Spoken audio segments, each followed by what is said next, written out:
We are going to hear from the wonderful, the awesome, the one who puts it down on a continuous basis for those who do not know, for those who think they might know. One who has, in my thought process, corrected a lot of things that a lot of times we go along thinking certain things, and he comes up and say, you know what? Let me just steer you in the correct direction. So now it's time for our message, and that message is coming from Professor Manu.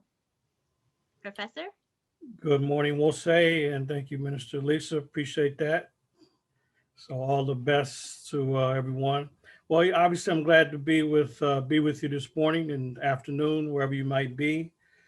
Some of you might even be evening. So I was asked to give the presentation, and happens to be on July 4th. So I'm pretty much locked in to what I should be presenting, but I don't mind because documentation beats conversation every day of the week. And there's a lot of misinformation and misdirection that takes place on a constant and regular basis. So, it's my task to really give you some insight about the mythology and the misinformation regarding the 4th of July being the date of American independence. It's very strange. America is a strange country with strange views. And, as some of you know, I've been able to travel quite a bit, and I've gone around the world, and America is as strange as they come, along with the parent country of England. So this is one of the only countries, along with England, that still talks about miles and yards and Fahrenheit. The rest of the world looks at it differently. They look at meters and centimeters and Celsius, but American arrogance and British arrogance, they really are intertwined, and that's one of the reasons why the misinformation about the 4th of July continues. So obviously my time is really short during the service, so I'm gonna share with you some slides and also get your input as well to see what your understanding is about one of the men associated with American independence. And so let's put this in some context. And so you should be seeing my slides. So I want to focus in the little time that I have on July 4th and the myth of American independence. So people are out popping firecrackers, doing fireworks, littering neighborhoods, breaking local laws, and they do it on the wrong day. So it's important for us to at least know that people are breaking the law at the wrong time, because this is not the date or the day of American independence. And so we'll give you a little bit of insight. As Minister Alicia mentioned, some of this you all know, but I want to go deeper and make some corrections because it's pretty easy to be misinformed because sometimes, let's face it, you could go to the History Channel or the Discovery Channel or KQED or PBS and be misinformed by Pulitzer Prize winning historians that there's no possible way that they could defend their position if they're checked and challenged. So I want to give you ammunition and tools to check and challenge a lot of the misinformation that goes on. So obviously, we've passed Juneteenth, and there's a whole series of misinformation from Cinco de Mayo to Juneteenth, and now the 4th of July. So that's what I want to address today. And one of the books that I share with my students at Contra Costa College is a book by William Kelso, Jamestown, The Buried Truth, because he's the lead archaeologist that actually documented the original permanent English settlement. So that the birthplace of America, in terms of a permanent English settlement or colony, it began right there in Jamestown, Virginia in May of 1607. So that's where the country was born. And it's interesting, it was just rediscovered in the 1990s. So for generations and for centuries, people did not know about the details of Jamestown. So this is relatively new in terms of the specifics that there is. I'll get to any questions later on here. Now, obviously, the settlement is named after King James. So from James, we get James's Town or the town of James. And if anybody didn't know much about U.S. History, they would know that it was settled by the English by the place names, such as Jamestown in Virginia. You have a whole region called New England, which means there was an old original England. There's New Jersey, because there's original Jersey. There's New York, New Hampshire, and you can go down the list of these settlements that are named after the English settlers. But it's important to know that the country was founded as a colony, not as an independent country, but as a colony, which was an extension of England in 1607. So Jamestown's a settlement within the original colony of Virginia, and that's where the country actually got its start. And you see on the map here, you see where Jamestown is located there in Virginia. So it's an interesting place to go because it hasn't changed very much in centuries. It's still pretty much the same basic environment when they had the plantations that it was like in the early 1700s. So Virginia's the first colony and there's 13. So you all know that there's 13 original colonies. Colonies, again, it's an extension of the home country. They're not independent. So if you do the math of the 13 colonies from Virginia all the way to Georgia, this is a 125-year period that it took to establish the original 13 colonies. And these colonies were run by white gentlemen, elitists. Today they are called one percenters. And these are the people that left England and they began to run colonies in the American environment. So they're still dependent, they're not independent. But during the American colony period, it's important to know that regarding Africans, that Africans were enslaved beginning in 1619. So if we do the math, when the colonies were first established in 1607, in the first 12 years, they began to dehumanize Africans with the bringing in of 20 some odd Africans in August of 1619. So at the very beginning, our path, our historical destiny in this area called the American colonies was very different.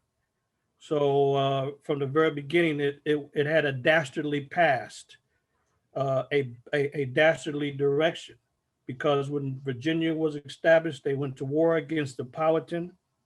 They enslaved Africans, and life was so rough for these Englishmen, they resorted to none other than cannibalism. And so it was a nightmare beginning for them, but it certainly was bad for Black people as well. And this enslavement took place over the next 2.5 centuries. And you notice that 1865 date, this is when the Civil War ended slavery, not Lincoln. Lincoln is overrated. And Lincoln himself know and said very directly, he knew that he didn't end the Civil War, but yet we have people running around giving Lincoln credit for something that he did not and could not have done, and that is to end slavery. So it's important to know the background that all of the colonies were slave owning colonies, including the colonies that were established by the Quakers. So let's not be deceived that the Religious Society of Friends were just as guilty of criminal practices as all of the other settling colonies as well. So William Penn, the founder, you see William Penn here on the right. Yep, it's the same Quaker Oats guy that you know about. They say that that's not really William Penn. They claim, the Quaker Oats people, that this is a generic Quaker. Well, it doesn't make any difference whether it's a generic Quaker or if it's William Penn. It's the same reality, that the Quakers who founded Pennsylvania, named after William Penn's father, they were engaged in the same practices. But today, if we didn't look beyond the record, the Quakers run around and claim that they have this great anti-slavery tradition. The question is always, since when? Not for the first 100 years. For the first 100 years, the Quakers were just as diabolical in their treatment of Africans as all of the other groups. And this is not up for debate, because William Penn himself, he bought and traded Africans in his Pennsbury estate a little bit north of Philadelphia. And his whole slave owning families, just 2 years after the colony was established.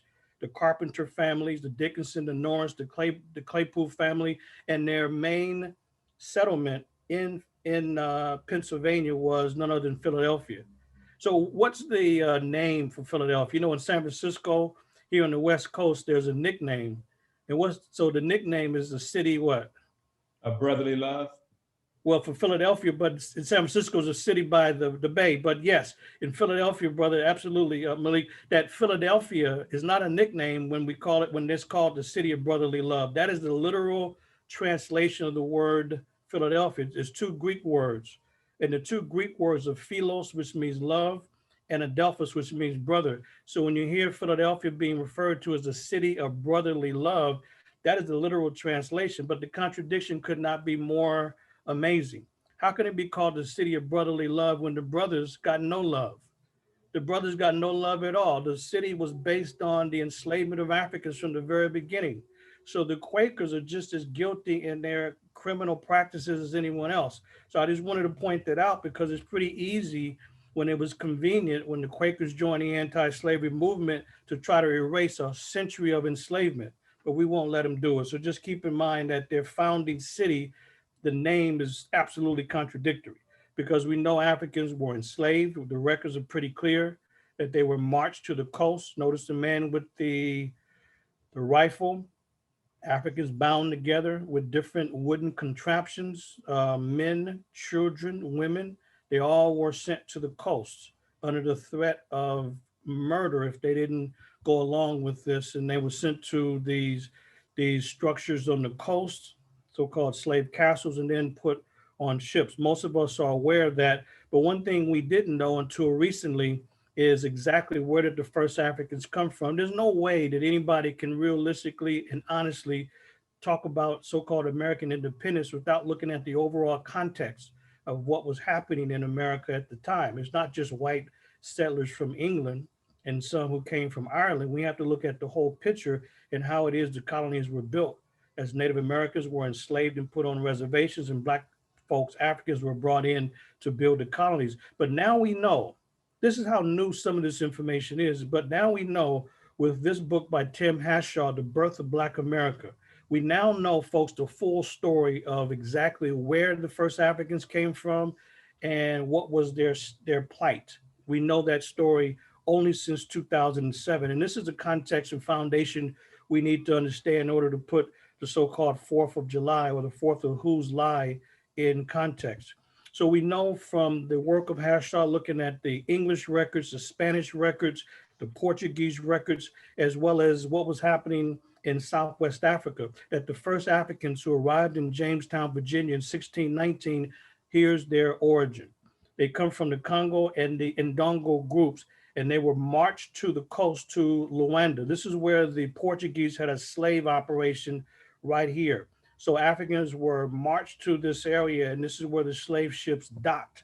And what happened in the summer of 1619, these Africans were put on a slave ship called the San Juan Batista. This was a Portuguese slave ship with a Spanish flag. They were trying to deceive and mislead people so that the Portuguese wouldn't be found out to be trafficking in human beings. So 350 Africans were put on the San Juan Batista slave ship. So they were captured in wars and eventually forced on the ships.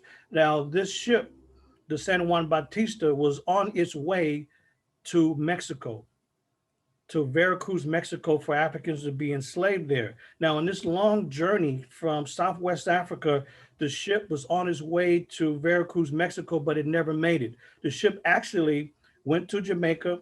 And if I recall correctly, there's about 119 or so Africans that died on the ship because of the brutal and harsh conditions. People chained together for weeks and months at a time. And so the conditions were horrible to say the least. So what the brutal Portuguese slave traders did, they got to Jamaica and they traded the healthy Africans for herbs to help to try to maintain the health of those Africans who were still on board. And then after leaving Jamaica, the slave ship, the San Juan Batista, was on its way to Veracruz, but it never made it because the two British pirate ships, the Treasurer and the White Lion, they came in and intercepted the San Juan Batista slave ship. So the British were using pirates as a way to take cargo from different slave ships and other ships on the high seas. So the two pirate ships, they overpowered the San Juan Batista slave ship, and the record tells us that there were about 30 Africans put on the Treasurer and about 30 put on the White Lion, and these are the ships that left the Gulf of Mexico area after they overturned the slave ship, and they made their way to Jamestown, Virginia, after the battle. And the first Africans arrived in Jamestown in late August of 16, excuse me, of 1619. No one ever knew where they came from until recently, and there were no specific numbers because the English wanted to keep it as general as possible so that the Portuguese didn't know exactly who these pirates were, and they didn't want to link it to the British crown. But anyway, now we know the whole story, and that's how slavery began for Africans in the colony of Virginia and what eventually became the United States. So we know it's late August 1619. How many Africans were first dropped off? All we know is that there were, quote, 20 and odd. 20 and odd. That means 20 something. We don't know the exact number, but we do know what happened when these pirate ships emerged. And so here's Jamestown.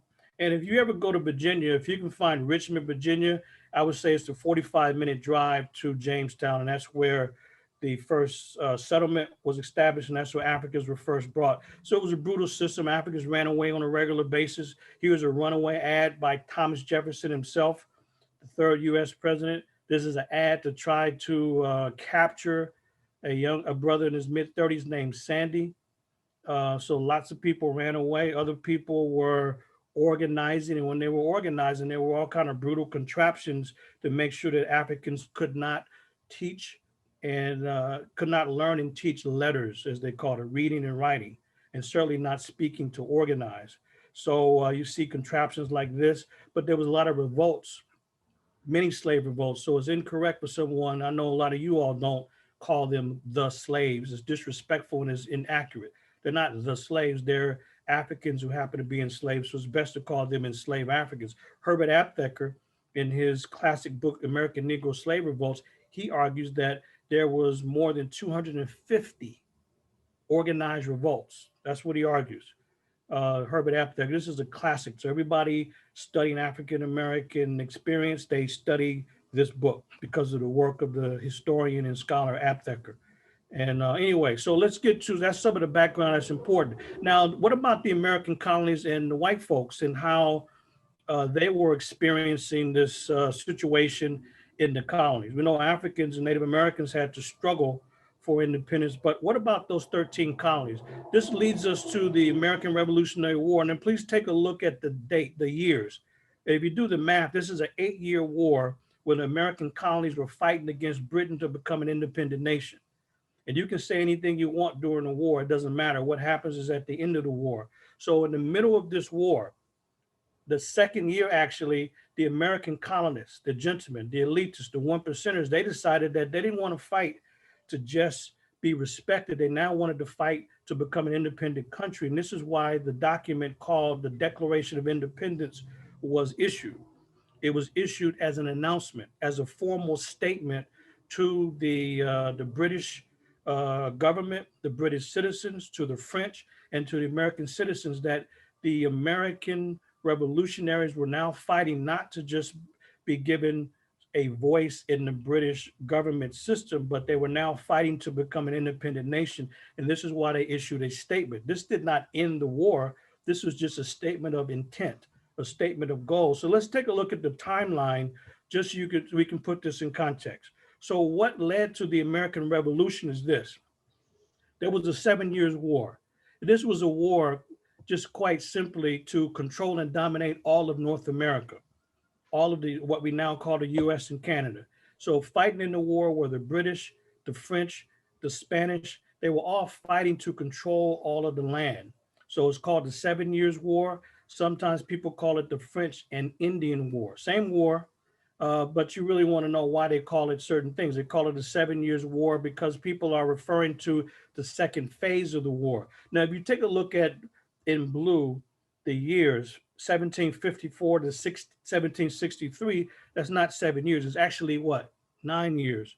But it's called the 7 Years' War because people are referring to the main conflict when these countries were fighting to control the entire area. And then sometimes people call it the French and Indian War because these groups linked up to fight against the British. Either way, the war ended in 1763. And as I'm sure many of you know, just about every war ends with a treaty. A treaty is simply an agreement between two or more parties. So what ended the 7 Years' War is the Treaty of Paris. because it was signed in Paris. And what this did was gave Britain a lot of land west of the Mississippi River. So Britain was quite successful in this fight for control of North America by gaining a lot of territory, but it also had problems because war is costly. So the British gained land after the 7 Years' War, but also gained a debt. Do you know what the debt was? The debt for the British was 145 million British pounds. That's a lot of money then, and it's even a lot of money now. So the British gained land, but they also gained the debt.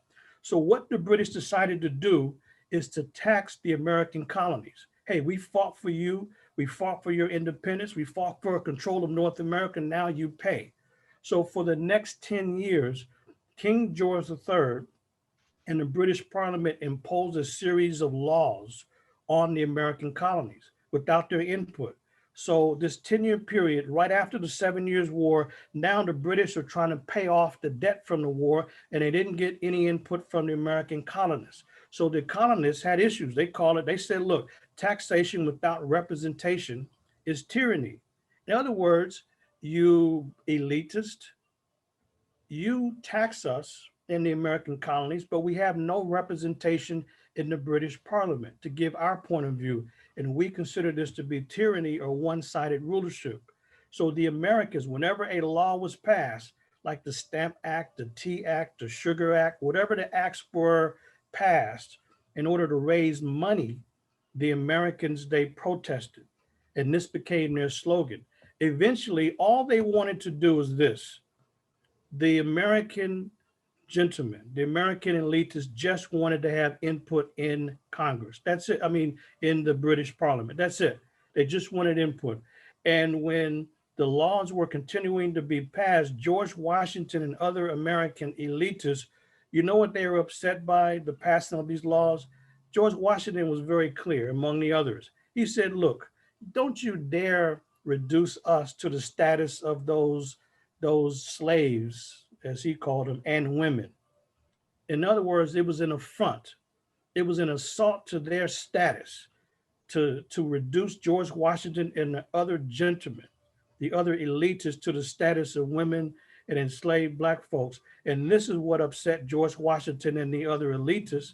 They were upset and said, look, we're gentlemen as well. We just happen to be in the colonies, and we need to be respected as people in the same genteel or upper class.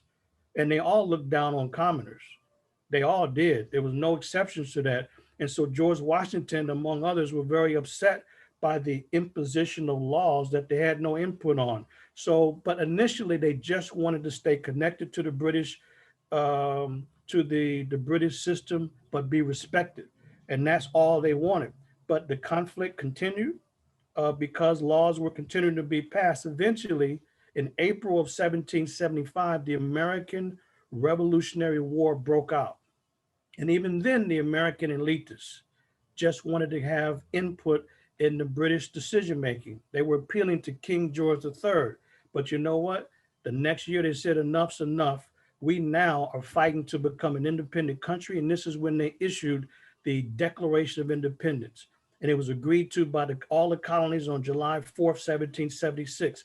This is not the date of American independence. This is the date in which they issued a written statement explaining what they were fighting for.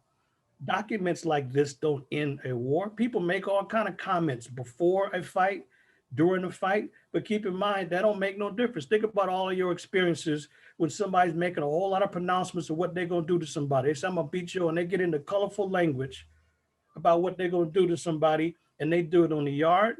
They do it with mixed martial arts, boxing. You know what? None of that matters. The only thing that matters is not what you talk about before the fight, during the fight.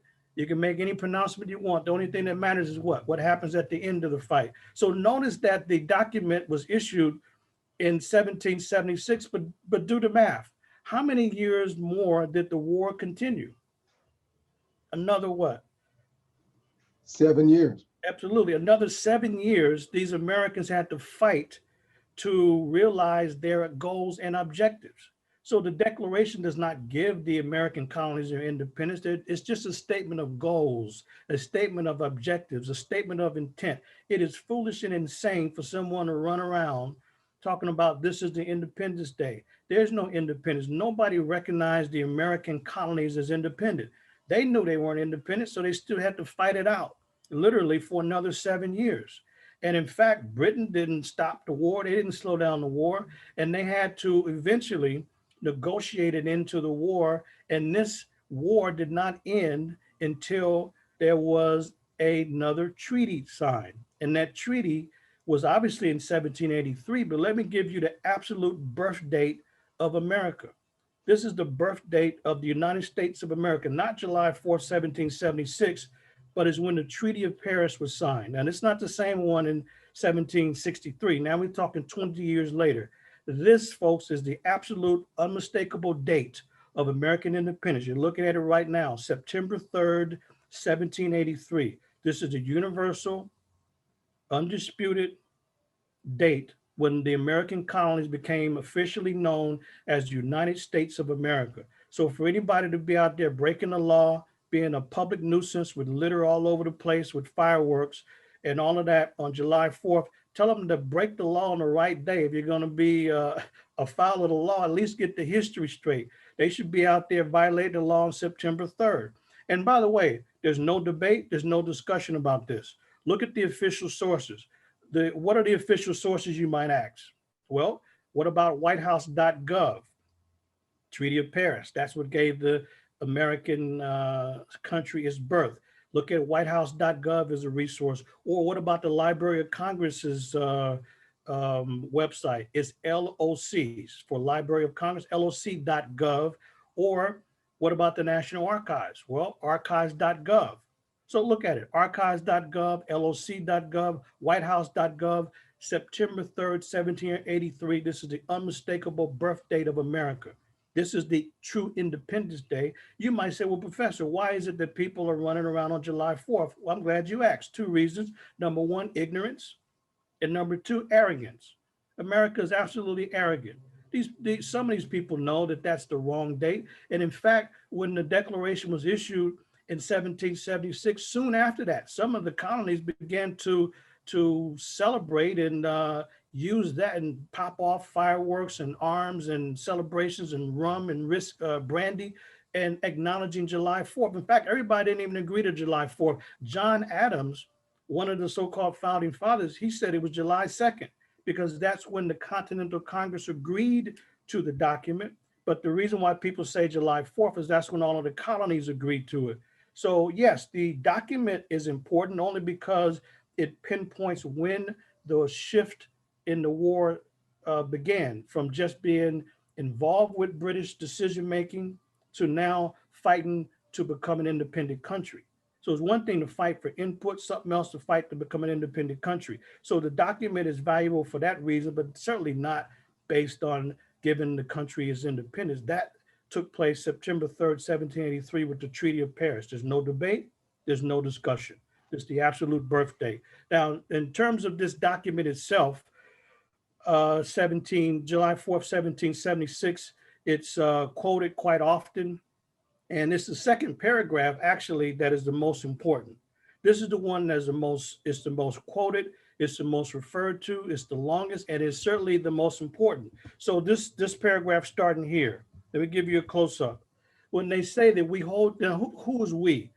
The people are part of the Continental Congress. The Continental Congress, this was a group of 56 white men, elitists, who decided that they were going to shift from wanting to be included in the British Parliament to now fighting to become an independent nation. So when they agreed to this, these 56 men, that we hold these truths to be self-evident, that all men are created equal and endowed by their creator with certain inalienable rights, and among these of life, liberty, and the pursuit of happiness, what they're arguing is that it is their God-given rights that they cannot be separated from, that gives them not only life itself, but liberty and the pursuit of happiness. It used to be the pursuit of property, it used to be property, they changed it to the pursuit of happiness. And this is the crux of their argument of why they should be supported. Then they go on to say that whenever any government becomes destructive of these goals, then it's the right of the people to rise up and overthrow that government. This is the crux. This is the main position they're taking. And so these men, by the way, almost all of them were slave holders, and they're full of contradictions. So when they talk about their rights, particularly the second one, not just life, but liberty, that's another word for freedom. But yet most of them were slaveholders. So when they say all men are created equal, keep in mind this is an international document. And they're not going to air their dirty laundry. They're not going to highlight their own contradictions because they're trying to get support for their own position in the war against Britain. So when they say all men are created equal, what did they really mean? They didn't mean all men are created equal. And yet you can go online and look at books and other propaganda sources today, and people say, you know, when they said all men, they meant everybody's created equal. What kind of craziness? Oh, everybody's created equal. They had no respect for Africans who they enslaved. They had no respect for Native Americans who they killed off and displaced. They had no respect for women. That's why you don't have any founding mothers. There's no such thing as a concept of founding mothers. Women had no rights. They couldn't even hold office. They couldn't speak in public. But guess who else they had no respect for? Poor white men. Poor white men had no rights either because the elitists, such as Thomas Jefferson's position was this: they should not be extended rights or the right to vote because if you don't have a lot of property, you don't have anything to lose. So therefore, you would use your vote irresponsibly. That's what their position was. So poor white men had no say so when this document was being issued. So when they say all men are created equal, what did they really mean? This is the translation. They meant, folks, that all white gentlemen are created equal, or all white elitists are created equal. That's what they meant. So when they're issuing this document to the British Parliament and the decision makers, what they were saying is this: hey, look, we are gentlemen as well. We just happen to be in the American colonies. And we demand respect as gentlemen to give input just like you're gentlemen. You just happen to be in the home country. That's what they were referring to. So, you know, we can't be naive to think they're going to put a footnote here and explain everything they meant because they're not going to air their dirty laundry. And continuing with this, when they say that it is inalienable rights given by God, that everybody has life, liberty, they, most of them were slaveholders. So they couldn't have been talking about all men because they were trafficking in human beings at the time, mainly Africans. So they only meant liberty for who? Themselves and their posterity. That's all they were talking about. So this is how any informed person should understand this document. And now here is an actual drawing of this supposed occasion when the Continental Congress got together and decided that they were going to shift from arguing to be included in Parliament to now be an independent country. Now, John Trumbull, who made this drawing was decades after the actual gathering. So this is not exactly how it was. This is the artist's interpretation. So he was commissioned by Congress in 1817. 2 years later, he created this. So this is not all 56 men. This is most of them. And as you can see, only white elitists are gathered. But what's important is that you see 5 men here. You see the 5 men. This is important because I guarantee 99% of the time you're going to read misinformation. And that is that Thomas Jefferson is the one who wrote the Declaration. He did not write it by himself. There was a 5-man committee. So in other words, the 56 men in the Continental Congress, they formed a subcommittee. And the subcommittee is this group right here. These 5 men: John Adams, Ben Franklin, Robert Livingston, Roger Sherman, and Thomas Jefferson. This is the 5-man committee. And what's happening here, and this is in the Rotunda in DC, what's happening in this drawing is that these 5 men are given a draft of the Declaration to John Hancock, who was head of the Continental Congress. That's why you hear people, hey, look, you didn't sign this contract. Let me have your Hancock, they say. They're referring to John Hancock, the man seated here. But this is not the document actually finalized. It's a draft being shown by the artist. And so this is what's being presented. So it's wrong to say Jefferson wrote it by himself. He did not. There was a 5 men, but among that 5-man committee, Jefferson was the one who wrote most of it. That is true, but it's just a drawing. But let me show you what some of you have seen and maybe didn't connect it necessarily. This is the back. This is the front and back of the $2 bill. So you remember, those of us who are older, I remember back in 1976, you remember that? In 76, that was the bicentennial year. Remember folks, white folks running around with Uncle Sam shirts, Uncle Sam hats, Uncle Sam pants and all of that. And $2 bills were common. So instead of the $1 bill, you were given a $2 bill. Now you can get a $2 bill, but you have to ask the bank for it. You know that, right? So why do people keep $2 bills? For quote unquote good luck. And every time I have a class, there's always at least one or more students that have the $2 bill. And so who's on the front?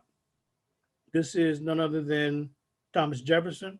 Now on the back, if you have a $2 bill on the back, it's the same drawing that I showed you, the rotunda, the center rotunda. This is on the back of the $2 bill. Now, if you have this on the back, you have a newer $2 bill. The older ones have Thomas Jefferson's estate, the Monticello estate in Virginia. And you know, Jefferson was a slaveholder. He owned about 600 human beings, 600 Africans during the course of his lifetime. But anyway, so you got the $2 bill there associated with Jefferson, who was one of the most prominent of all of the slaveholders.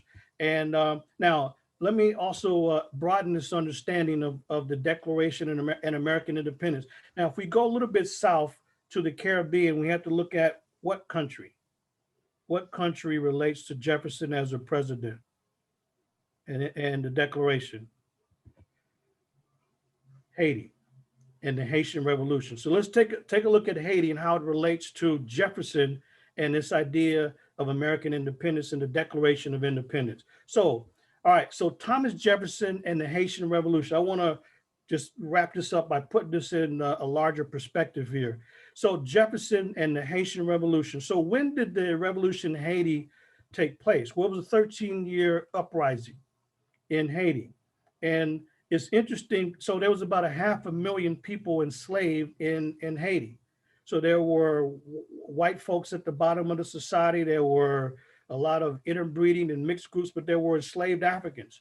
And eventually during this revolution, which began in 1791, as many of you know, there's the Toussaint Louverture and Dessalines and the great priest Boukman. They led the revolution. They went to the mountains in Haiti and they waged revolution. And the reason why most people in America, in their ignorance, they're afraid of voodoo is because the Haitians used voodoo with Boukman and the other spiritual leaders. When they were waging war to overthrow slavery in Haiti, they used voodoo as the weapon to overthrow the slave masters and slave traders. And that's when the French and the Americans and the British made voodoo negative.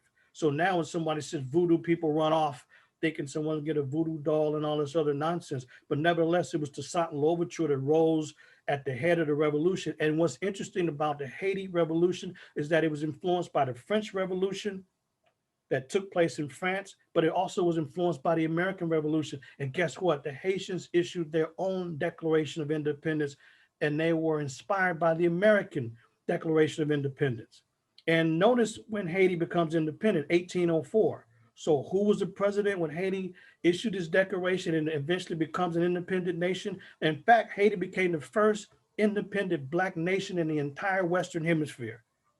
The first. They overthrew the slave system. They defeated the French and Napoleon and created an independent nation run by Black folks in Haiti.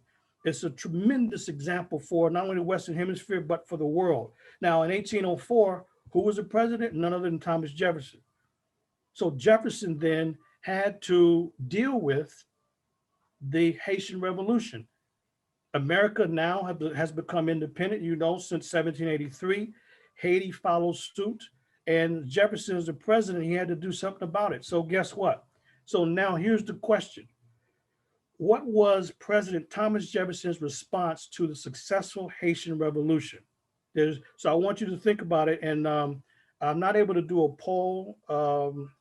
Since I can't do the poll through Zoom through this particular session, then I want you to either put in the chat, either you're choosing A, B, or C. Here's the options of Thomas Jefferson. So A, B, or C, let's see what your understanding is. Okay, option A, Thomas Jefferson, he praised the Haitian Revolution as a job well done because he helped issue the Declaration of Independence, and so did the Haitians, and they used the American example. So option A is that Thomas Jefferson praised the Haitians for really following in the American 13 colonies' footsteps. option B is that Thomas Jefferson remained neutral as the president of the new United States of America. He remained neutral to the Haitian Revolution and just didn't recognize it one way or another. And then the third option that Thomas Jefferson had was he condemned the Haitian Revolution because it overthrew the Haitian slave system.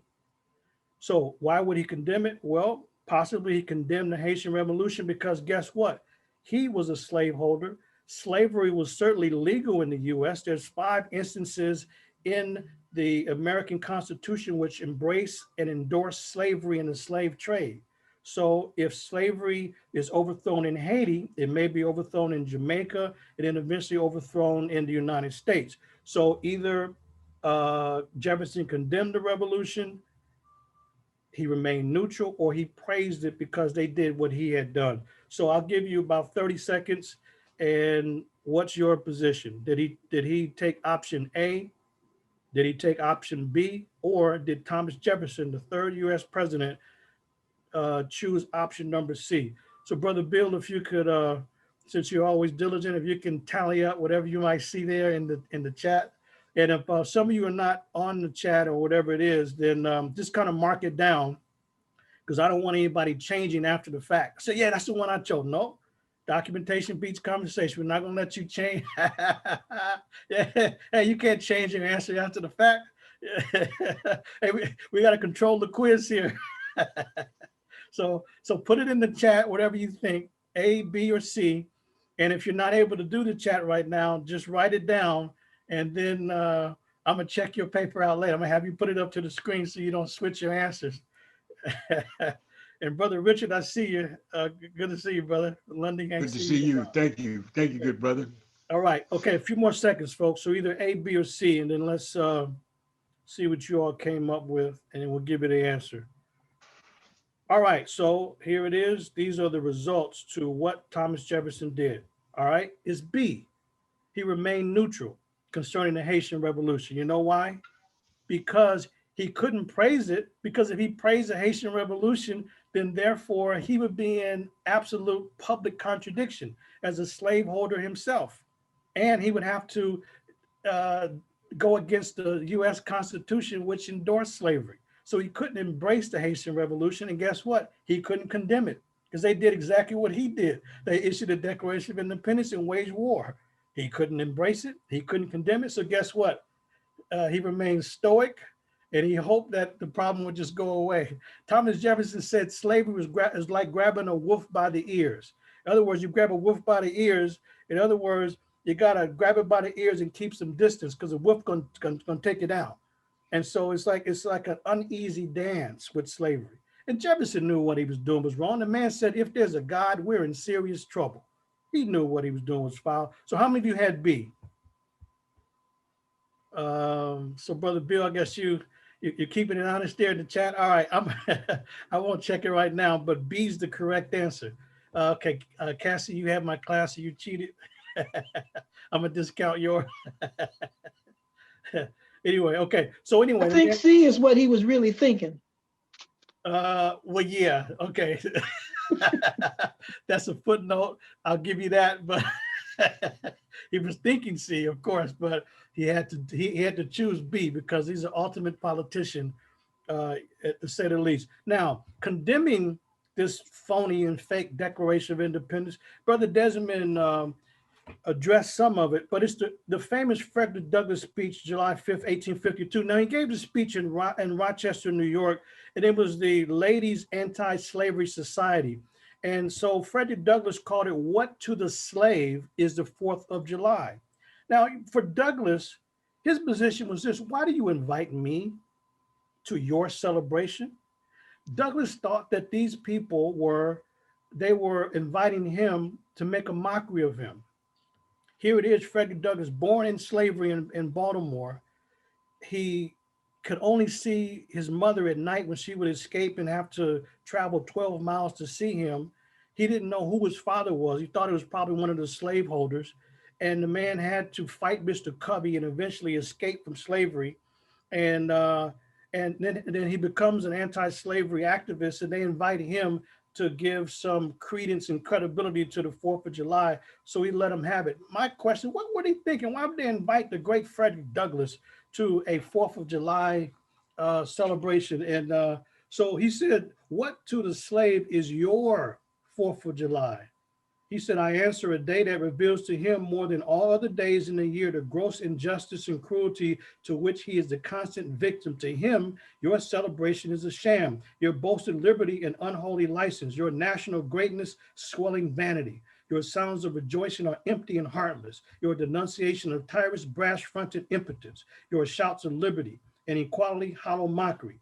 Your prayers and hymns, your sermons and thanksgivings with all your religious parade and solemnity are to him mere bombast, fraud, deception, impiety, and hypocrisy, a thin veil to cover up crimes which will disgrace a nation of savages.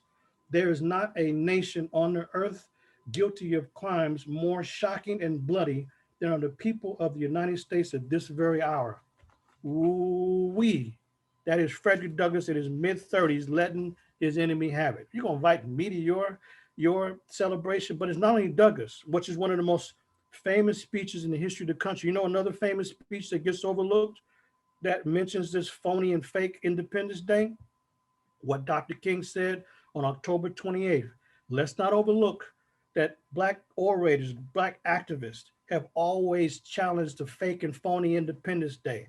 July 4th is a fraudulent day. It should be September 3rd, if anything. But what did Dr. King say in his famous I Have a Dream speech? He said that Black people were in DC to dramatize a shameful condition, and that 100 years after the Emancipation Proclamation, Black people still are not free. And he condemned the condition that Black people were still in America. So he, Dr. King, in the tradition of Frederick Douglass, condemned this independence nonsense that is only on paper.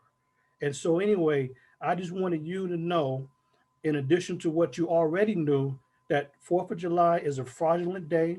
Nothing happened other than a statement of intent, a statement of goals, but it is a Treaty of Paris on September 3rd, 1783 that gave the 13 colonies their birth as the independent United States of America. And we need to teach the community and the nation to stop the fraud, because you issued a statement that had nothing to do with the reality that you still had to fight a whole nother 7 years.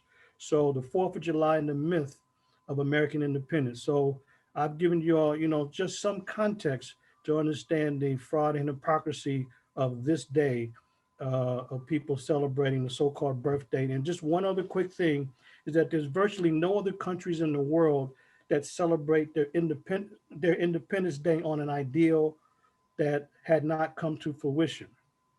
Everybody else, just about every nation, I don't know any other examples. I'm gonna say just about every nation in the world, they celebrate their Independence Day on the date that they became independent, but the US is different. It's a different kind of animal out there. Even the Philippines, they were celebrating their independence on July 4th, 1946, when the US ceased to occupy the Philippines as a territory. Now they call it Republic Day on July 4th, but that's the date they became independent. That's true across the board. And so America is very different. Why do people focus on July 4th? As I've already mentioned, because of ignorance and arrogance. So thank you very much, Wolsey and the extended community. I simply wanted to give you some insight about the day of fraud. So thank you very much.